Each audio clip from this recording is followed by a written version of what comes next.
Hey everybody, good morning, good afternoon, good evening. Welcome to Beekeeping for Newbies. Thank you very, very much for taking the time to listen. I do appreciate you. And as always, feel free to reach out, Jeff at beekeepingfornewbies.com. That's NEWBEES.com. And before we jump into today's topic, don't forget to check us out over on YouTube. It's just youtube.com/at Beekeeping for Newbies. We have been updating a lot of our older content to make things a bit more relevant. We have a whole lot of videos teed up for the spring. This is without a doubt going to be the busiest and most active spring that we've ever had here on the podcast and on the Beekeeping for Newbies entity that we are here. We are rapidly developing the apprentice course. We finally are making tremendous progress after me having a lot of mental obstacles around wanting it to be incredibly perfect and being stuck in this analysis paralysis thing. It was driving me a little bit crazy because I want to make sure you guys are getting the best absolute program you possibly can. And I am pretty confident that we're going to do that. So let's jump into things here. So March is a big deal. March is a very defining month in your beekeeping journey. And there are a lot of things taking place. Now, I say March, March could be February if you're in the southern part of the U.S., and it could be April if you're further north into your Pennsylvania, New York, Michigan, areas that are a bit further north, maybe even in the Midwest, Nebraska, Kansas, Indiana. It's going to be a little bit flexible here on exactly which month, but for me and where I am, I'm just going to say, since I'm kind of in the middle from a longitude, from the line that goes horizontally across the country, that is about where I'm talking about for March right now. So I'm like in the Southeast Virginia, Northeast North Carolina area. But there is a whole lot of activity taking place inside the hive, outside the hive, within the local environment, the trees, the flowers. Everything is about to start getting crazy. I am signed up for pollen.com. If you go to pollen.com /at beekeeping for no, they're not sponsoring us. But if you go to pollen.com, you can sign up for pollen alerts. And like right now, I started getting them about 2 or 3 weeks ago. So it's maple, elm, juniper. I think those are the only 3 that are coming out right now. Alder may have come out. I'm not sure. But there's a lot that is starting to come into bloom in the environment. So things are getting ready to get a little wild. But it's not as simple as, okay, it's warming up and things are in bloom and there's at the beginning of a nectar flow, so my bees are going to start foraging and everything's going to be great. There are a whole lot of dynamics at play that require you as a beekeeper to get really engaged. I think that there are great and exciting times of the year and there are sad and depressing times of year in the world of beekeeping. Anytime you lose a colony, it's a sad thing. Anytime that you see colonies thriving and things going really well, it's exciting. The spring actually gets to offer you all of those at the same time. You can have a colony right now. You go out and you see them flying and they are getting really busy and things look great. And you can go out and look at that same colony on the 1st of April or 2 or 3 weeks from now, and that colony's dead. And so we're going to go through today and talk about a whole lot of things that are going on and hopefully kind of give you the ammunition and the information you need to protect them and to at least understand some of these things so that you know how to interact with them and how to react to what's going on. And in some cases, even be proactive to get ahead of some things. Now, what's happening at this time of year is there is a reduction in your adult winter bees. They are starting to age off a little bit. There's a thing that I say a lot, bees who fly are bees that die. And, once your bees start flying and foraging, unfortunately, that represents sort of the beginning of the end for those bees. So what's happening is you have these bees that were winter bees that are now transitioning into being spring bees, and they're getting active and they're foraging and they're bringing back pollen and nectar. So that means they're going to start dying off. So your brood production is increasing. You now, instead of maintaining an internal cluster temperature of, say, 70 or 80 Fahrenheit, somewhere in there, well, you now have to keep the temperature over that brood between 93 and 95 Fahrenheit. Should put you around 34, 35 Celsius, I think. So now you have increasing brood production, reduction in your winter bees. You have to consume more resources to generate more heat. You have fewer bees available to help generate and conserve that heat. You have some inconsistencies in forage, some things will start to blossom and others will not. They may feed on a tree on a particular day, but not have anything available a couple days later. Things are just not quite fully developed. So it's all of this transition and transformation that's taking place that introduces a lot of challenges. So one of the really common things that can happen is you get this big ramp up and the queen starts laying a lot of eggs. And now the brood, of course, they're starting to develop. You have eggs, young larvae. And of course, at some point, they become capped so they can finish the pupation and become a worker bee. And of course, there's probably going to be some drone brood sprinkled in there a little bit as well, because of course, they're going to be raising some drones at this time of year in addition to your worker bees. But you get a big challenge here when you get these daytime temps that are 60s or 70s Fahrenheit, which I'm guessing is probably in that, 20-ish degrees, 18 to 20 Celsius. You get these warmer days and the bees are flying, they're bringing in resources, the queen's active, she's laying, you're raising the brood, and then it gets really cold at night. Or you get sort of like that, what they call a false spring, where you get a couple days where it's really nice and then the next thing you know, it's snowing and icy. When that happens, the bees, of course, are going to recluster and come together again to stay warm. Now, ideally, they're going to try to do this over the brood, so they're doing two things at once. They're keeping the brood nice and warm, and they're keeping themselves nice and warm. But now we got a challenge. They've probably located, some new fresh nectar that's right around that brood with the intent of having a resource immediately available to feed the brood as the queen is laying the eggs and as the young larvae are starting to develop. Those things are going to be pretty co-located. So at first, it's not as big of an issue. But as time goes by, as there is more and more of a demand, they are stuck in there longer. They then need to start reaching out and extending into the other parts of the hive where they are traditionally and typically storing their honey. So if they can slide away and get some honey and kind of come back to the cluster and do it without getting too cold, they can do that. But as a unit is generally how they would prefer to move. They will eventually hit a point where they say, sorry, brood, we're going to have to slide over here to get on top of this honey because we're all really hungry. We're starting to get cold. We're going to have to let you go. Now, again, that's a last-ditch effort because that is the future of the colony, right? Those young developing brood, that is the future of the colony, and they really want to protect them. But this time of year, again, presents some real challenges with that. Now, another thing that is a real, I don't want to say it's not really particularly controversial at this time of year. I think pretty much everybody sort of agrees, like by the time you get to March, if your bees need a little extra feed, you probably should do something about that, right? There are other philosophies for different times of year. Like I'm a big proponent of doing all of your feeding in the fall and making sure the bees have what they need going into winter. I don't mess with the bees November, December, January. I get a 70-degree day in January. I do not open my hive. I don't need to, right? They're going to be fine. I want the genetics that overwinter. That is a critical genetic trait that I breed for, and I wait. But when I do the first check in February, I absolutely will check for food reserves, and I will check and make sure that they have what they need and will feed if necessary. At this time of year, it's kind of almost not even really optional. If your colonies are light, if you open the hive and you look inside, because at this time of year, I guess while we're on this subject, let's go ahead and talk about that sort of that check and inspection.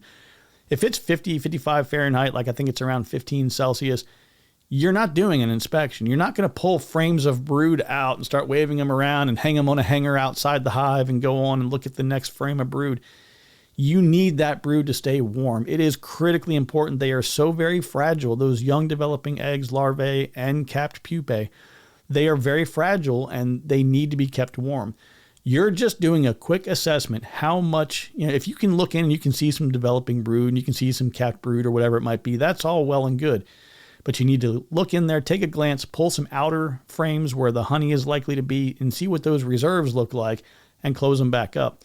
That's pretty much the mode that I will still operate on until I have some more consistently warm weather. Like this coming week, we're going to have temps for the next 9 out of 10 days are going to be in the 60s and 70s, which is amazing. I absolutely love that. But that's going to create a lot of bee activity. So if I had hives at my house today, which I do not, but if I had them at my house today, I would be making big plans for this week. We got to get a lot done because for me, that's starting the clock. That starts the swarm clock, which we will also talk about that later on today. But the swarm clock is going to start this week. But at this time of year, I get that nice warm weather coming in. I'm doing a peek. I want to look in. I want to see how much is available. And my feeding method and approach is going to be a little bit different now than it would be, let's say it's September, October timeframe. September, October, it's always going to be 2-to-1 sugar syrup. Leave it outside until the temps are, kind of 50 or below. And, let the bees take it up until they stop kind of thing. They'll put it away. They'll cap it. And it's a good resource. It's very sugar dense. It's very calorically dense. And that'll allow them to do what they need to do through the winter. Now, at this time of year, everybody's going to tell you 1-to-1 sugar syrup is going to be your ratio because you want to stimulate brood production. You want to stimulate the drawing of comb. And again, do what you want to do. I'm still going to do 2-to-1 if I'm ever doing sugar syrup, but I'm not doing sugar syrup right now. Right now, if I open a colony up and they're a little bit light, they're getting a heavy pollen patty on top. And what I mean by that is you can get patties that are different. I'm not a huge pollen patty guy because I don't really need them with my strategy. If I was doing massive growth, lots of expansion, and overwintering smaller colonies and all these other things, lots of those things require that supplemental feed. I don't do a lot of that. I expand in slightly a different approach and a different methodology, so it's just not something that I have to do a lot of. But you can get patties that are different. You can get patties that are heavier on the protein side, heavier on the carb side, balance between the two, no protein, all carbs. There's different ways that they can kind of formulate those patties based on the time of year. And this would be the time of year where I would hit one that is a balanced to slightly protein heavy. And that way you're giving them some energy, but you're giving them that much needed protein that they need to start raising brood. You don't want to be hitting them with heavy protein going into the winter because they can't really use the protein. They need calories and carbs in the winter, not as much protein. So putting those pollen patties on at this time of year, nothing wrong with that. You catch a nice warm spell, you can definitely put sugar syrup out. What you want to be mindful of, though, is, again, sugar syrup is going to stimulate brood production. They're going to see that as a nectar flow coming in. And I would really say, it might be, in my opinion, for most colonies, it might be a touch early. Now, if it's an emergent situation and they've got nothing, yeah, you may want to go ahead and do that. You might want to go ahead and get those feeders out, let them open feed, or even do a frame feeder if you have a couple days of nice weather and you can go in and swap out the syrup or add more. Like on the 5 or 6 day streak I have coming up, absolutely put a syrup feeder in there if you wanted to. But you got to remember, let the bees decide what the environment is telling them to do. If they have reserves available and they still have enough to get through, I generally will leave them alone. Let the environment dictate to them what they need to do. When they decide, okay, we have the resources we need that are starting to come in now, let's ramp up brood production. You're going to stimulate them in some way or another. If you give them, whether it's 2-to-1, 1-to-1, whatever, if they have nectar source coming in, whether it's natural or synthetic, that is going to stimulate brood activity. You don't want them ramping up and having 6 frames of brood and 1 frame of bees to cover it. So just be mindful of that kind of overall strategy. And we have a completely separate episode coming up in a couple of weeks here. It's on the schedule for the month of March. I've got the next 10 episodes all lined up, and it is going to be a dedicated kind of feeding strategy episode, and we'll talk about that. All right, another thing I want you to kind of be thinking about too is space. A lot of people are saying hey, when do I add my honey supers? When do I expand? When do I do all these different things? So we're going to go through a few of those right now. So one thing to be mindful of is, again, the bees generate heat. The cluster comes together, they generate heat. Think of it just like your house. If you have, say, 8-foot ceilings in your house, you're going to need X amount of BTUs and certain types of heat pump or furnace or whatever, fireplace, a certain amount of wood. There's a certain amount of resources you're going to need to heat that space that you have with the 16 by 16 room and an 8-foot ceiling. You take that 16 by 16 room with an 8-foot ceiling and make it a 16 by 16 room with a 30-foot ceiling. Well, a lot of that heat's going to rise, and you're going to have to put more energy and effort forward to heat that space. It's no different for the bees. When you say, wow, let's get that honey super on there, or let's throw another deep on right now, you do that, and then you have an extra space that requires more energy to heat. That's perfectly fine and okay to do when you have the population to support it. For me, it's still a little bit early for that, but these bee populations are about to explode. So it almost starts to get you into that double-edged sword kind of thing, because if you don't give them space fast enough, they may want to swarm. And if you give them space too early, it's more space to heat. So I get it. It is a challenge, and it is something that has to be managed. Now, another thing that often comes up a lot is people will talk about reversing hive bodies. So we'll just make a fictitious hive layout, and I'll explain this if this is not familiar to you. Let's say you have a single deep, Langstroth, 8 or 10 frame, doesn't matter. You have another one on top of that, and then you have, let's say, a medium honey super on top of that. Now, let's say you go into winter, and maybe there's not a whole lot down at the bottom because the bees have really kind of worked their way up. But that middle deep, you've mostly got, I would say realistically, let's say you have 8 frames of honey. You go up into the upper, deep area, and you may end up with brood frames that are kind of in the middle there, but really on the sides, it's all honey. Now, if you did this with the queen excluder on top, that whole medium up there would just be honey reserves. So you'd have brood space that's not necessarily being used in the very bottom, brood/honey space in that upper deep, and then the very top medium is all honey. Well, as the bees work their way up, they consume whatever might be at the bottom, they'll consume whatever is in the middle, and then, of course, they'll work their way into the top, into that medium, and they'll consume whatever is available up there. As they start to build up for the spring, the queen would typically, in a tree, they would eat all of the resources heading up. They're nice and warm up at the top where it's the warmest, and then the queen's going to start laying eggs and working her way back down. And they're going to fill things from the top down in the middle for brood and from the top down and on the outsides for the honey. Well, if you wait on that, it's going to be kind of a while before they get all the way down to that bottom box. So what a lot of people will do is, since they'll start working their way down fairly quickly out of that medium honey super and get into that upper deep, they'll just go ahead, and since she's already there and she's already laying and they want to manage from the bottom up anyway, they'll just go ahead and flip them around. They'll put that top deep on the bottom deep on top. And if the honey super has been completely consumed, they'll just remove that altogether. And if not, they'll leave it there as a food source. So this is good in a sense of it's nice to be able to know where your queen is. If you're going to a single brood management strategy, being able to put a queen excluder over that and keep everything above as strictly honey, all of that makes sense. It is a bit kind of counter operational to the way the bees work, because again, they're going to start at the top of the tree and they're going to build down, which is an interesting topic. It's something that I wanted to do hopefully this year if I can do it. Somebody messaged me one time and said, hey, have you ever thought about adding hive boxes in from the bottom? And I said, well, no, because they always just work their way up, which they do in the configuration that you give them. But yet their nature in the tree is to work their way down. They build comb from the top. The comb is hanging from inside of the tree, and they're building and they're working their way down. So I kind of want to play around with that this year just to see if I add boxes from the bottom, if they maybe prefer that, but that's kind of a bit of a sidebar.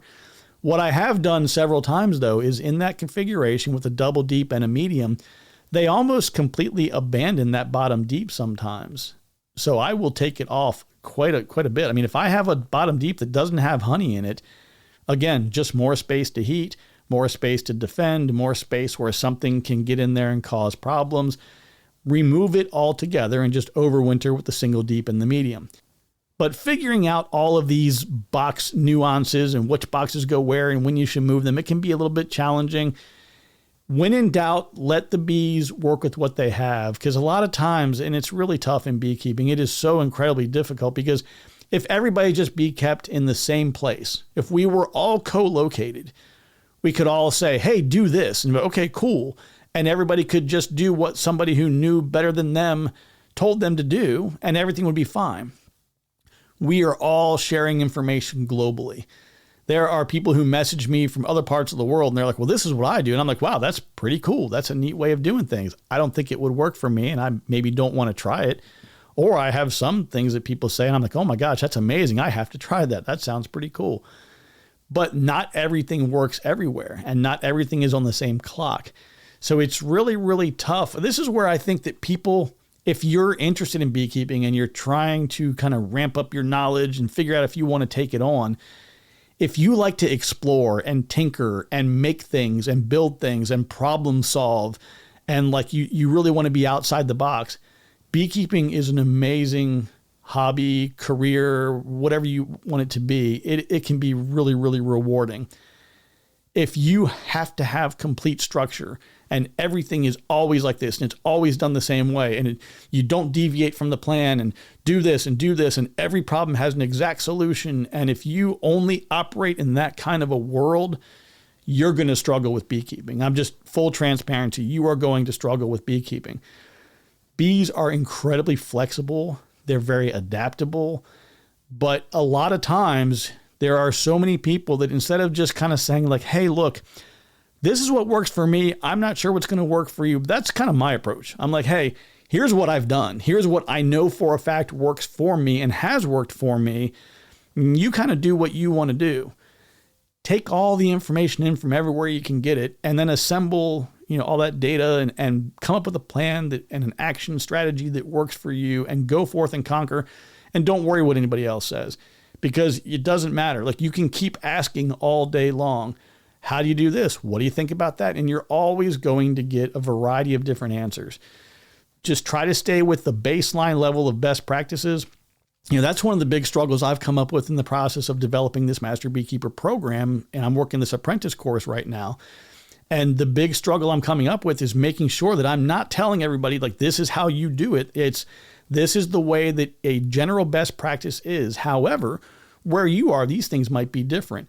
And I try to get to a point where when there's areas that have some ambiguity, I say, hey, if you are in a northern climate, these types of things might be more applicable to you than, say, a tropical or subtropical or a desert or, different types of areas. So being cognizant of the fact that everybody has different experiences and ideas and approaches will help you to kind of take things with a grain of salt, is kind of what I'm saying. Because if you just do things because somebody said so, you're going to be in a lot of trouble. Now, I know I went off on a pretty big tangent there, but that's kind of what I do best. So please bear with me. But anyway, as it relates to boxes and box manipulation, you're going to need to make some changes, and we'll talk about that in just a minute after one more quick topic I want to go into. I saw a video. I don't know the guy's name, but I was going across something, or I came across something on YouTube, and he was talking about how important it is to rebalance your colonies in the spring.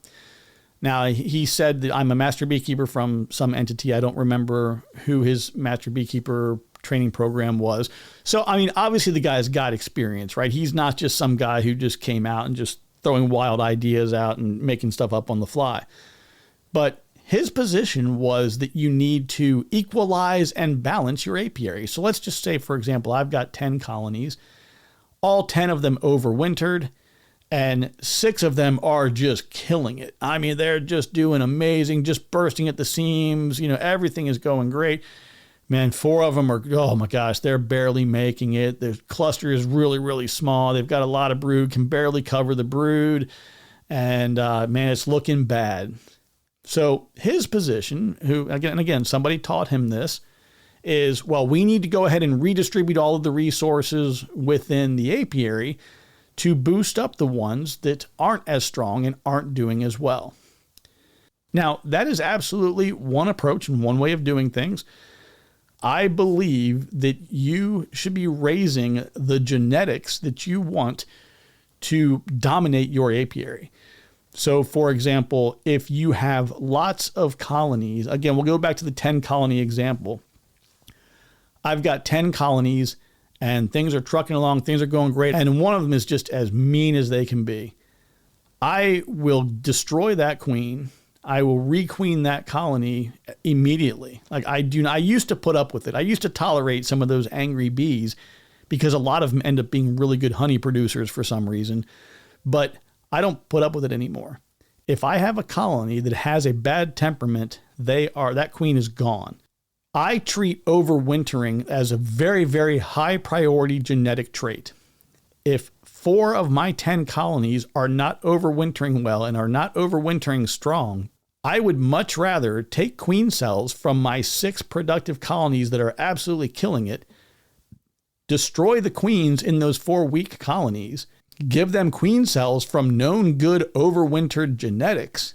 And in that scenario, in an effort to also reduce the urge to swarm on my 6 primary colonies, I would then give them a couple of frames of resources to help lift them up. It all simply just comes down to breeding for the genetics that you want in your apiary. I am not going to give resources to colonies that don't have good genetics, that cannot overwinter on their own, that cannot gather the resources they need to survive. There's no need for me to weaken strong colonies to boost up colonies that don't have the right genetics. So in our 10 colony example, I have 4 of them that are significantly underperforming. One of the easiest options is to just go ahead and eliminate the queens, put the resources into those other colonies, and then plan for my splits as scheduled later on that season. And now I'm boosting the stronger colonies with some of those extra resources. And then I split all of them, and now I go from 6 to 12. So maybe I didn't go from 10 to 20 like I hoped to, but I did go from 6 to 12. Now it's really easy to go ahead and have, strong colonies and go from 6 to 20. That's not a big deal at all.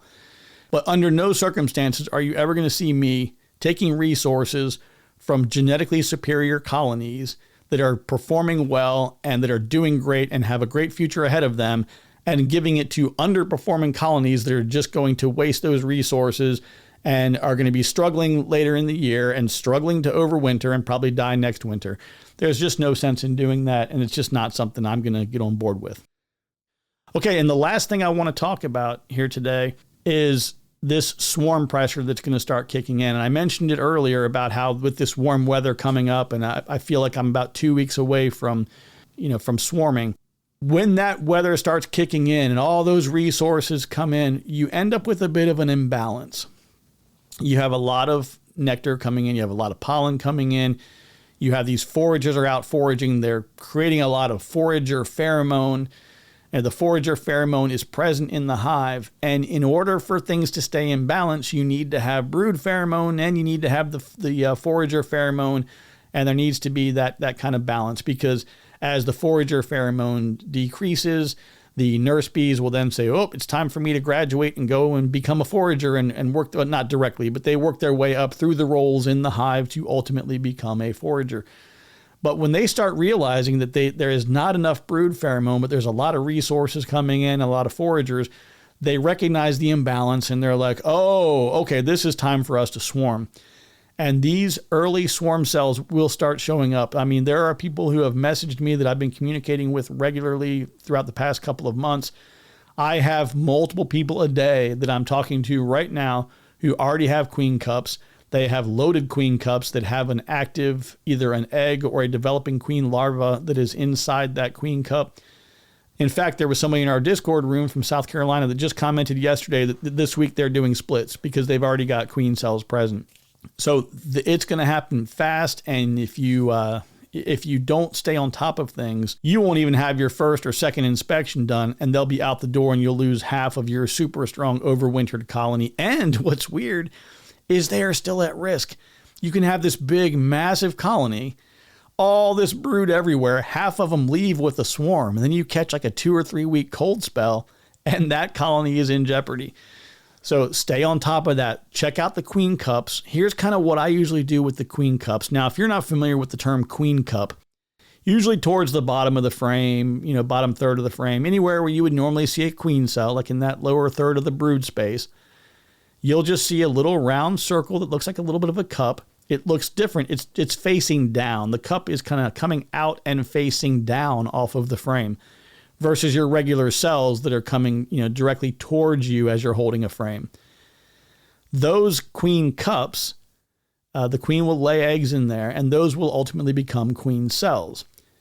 What I will do is, let's just, as an example, if I have done an inspection and I have, say, 4 kind of frames in the middle that are generally going to be my brood frames, and I identify 15 queen cups in those. If there's not a whole lot of them, I kind of leave them alone. I know where they are, roughly. I know where to look. It's kind of like one of those, it's better to know where they are and be looking for them there than to try to get rid of them and play the whack-a-mole and figure out where they're going to put them next.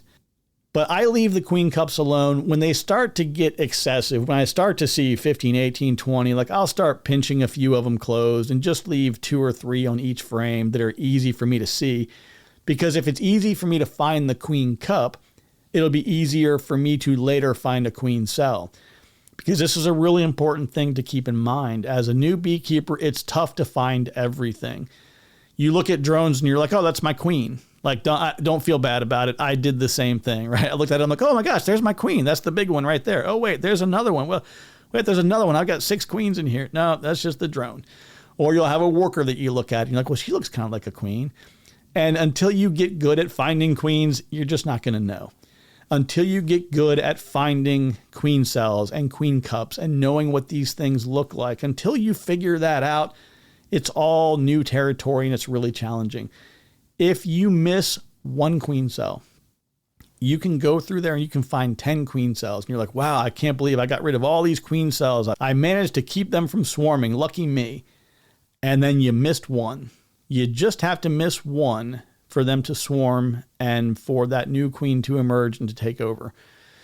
So you got to be really super diligent. You've got to be doing your inspections. You've got to be staying on top of that. And at a minimum, 1 inspection per week at a minimum. Doesn't matter what day a week you do it. You can't do like Sunday and Monday and be like, all right, I did 1 per week. Space them out a little bit. There's nothing at all wrong with doing 2. Like if you wanted to inspect on Monday and Thursday, Wednesday and Sunday, that's not a big deal. It's not really necessary. Like, and again, like the bees will kind of tell you, if you're inspecting too often, they do kind of sometimes tend to get a little bit more irritated with you. Other bees are much more gentle all the time and kind of don't care, but you don't want to be in there every day. You want to give them the space to do what they got to do and do it in the way they want to do it with minimal disruptions. But when you talk about, if you're not familiar with this, a queen can go from a laid egg to an emerging queen in 16 days. So let's just say, as an example, you open the colony on Sunday, or the hive. You open the hive, you look at the colony on Sunday, you find a queen cup, and there's nothing in it. And then on Tuesday of that week, the queen lays an egg in there. You do an inspection on Saturday, let's say. You now have a 5-day-old egg, which is now a young larva. So you have a larval queen in a queen cup. And again, that at that point, if it was Tuesday, and let's say it was 5 days later, maybe 4 days, let's say 4 days later. So at 4 days on that Saturday, you see a larva developing inside the queen cup. You come back next Saturday, 1 week later, you now have a capped queen cell. So you are at day 11 with a capped queen cell. When that queen cell is capped, that's a nice sign and signal to the entire colony. Okay, we've done everything we needed to do. The queen cell is capped. Everything is ready.